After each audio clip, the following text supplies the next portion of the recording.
Isang magandang umaga po sa inyo mga kaibigan. Ako po si Brother Jao. Halina po tayo at magkapit pandasal. Wala ba kayo napapansing kakaiba sa salitang tapat? Ang salitang tapat daw, kung ating babaliktarin, tapat pa rin. Ang galing ano po? Marami po ang nagsasabing hindi na uso ang salitang yan. Wala na daw tapat na politiko o kaya'y tapat na abogado. Biro lamang po. Ang totoo po, hindi naman siya nawawala. Mahirap lamang gawin.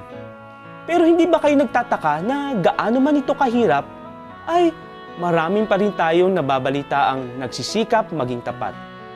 Para sa kanila, hindi na baling maghirap sapagkat mas masarap ang pakiramdam ng isang taong tapat at malinis ang pangalan. Mga kaibigan, sabi po sa Biblia, huwag nating kainggitan ng gumiginhawa sa maling paraan. Kung nananalig tayo at mananatiling tapat sa Diyos, tatanggapin natin ang higit na pagpapala at pagbabasbas.